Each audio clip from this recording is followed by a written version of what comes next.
Welcome back to my channel once again. B Ed 2023-25 first semester যারা রয়েছেন অনেকেই আপনারা জিজ্ঞাসা করছেন আমাদের পাসিং মার্কস কত।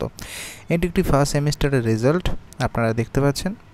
রেজাল্ট ঠিক এরকম হয়, আপনারা পরীক্ষার পরে যখন কোয়ালিফাই হবেন নির্দিষ্ট সময়ে আপনারা মার্কশিটটা পাবেন।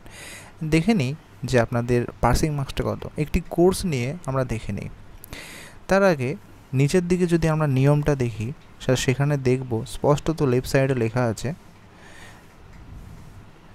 Qualifying marks for each course half internal and assessment is 40% and pass marks of each course 50%। অর্থাৎ আপনাকে ইন্ডিভিজুয়ালি থিওরি এবং প্র্যাকটিকামে 40% করে পেতে হবে এবং প্র্যাকটিকাম প্লাস থিওরি এক্সামে আপনাকে টোটাল 50% পেতে হবে। একটু দেখে নিই ব্যাপারটা। আমরা একটি কোর্স নেব, সেই কোর্সটি হচ্ছে 111 first half childhood and growing up. এখানে আমরা দেখি 15 নম্বর এটা ইন্টারনাল অ্যাসেসমেন্ট, 35 নম্বর হচ্ছে থিওরি এবং 10 নম্বর আমরা জানি কি এক্সটার্নাল যে ব্যাপারটা থাকে সেটা। কোন বিষয়ে কত নাম্বার পেতে হবে দেখে নেই। এই 15-এর মধ্যে আপনাকে পেতে হবে 6।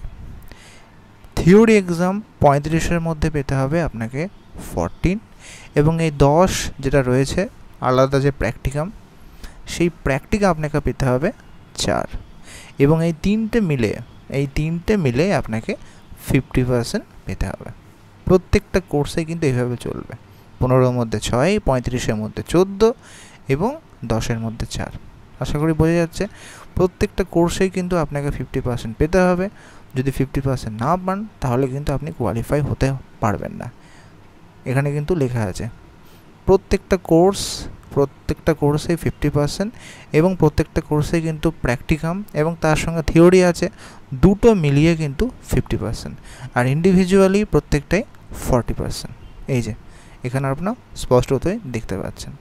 আশা করি আপনারা বুঝতে পারছেন। যদি কোনো রকম সমস্যা হয় অবশ্যই জিজ্ঞাসা করবেন। ভালো থাকবেন, সুস্থ থাকবেন। ধন্যবাদ।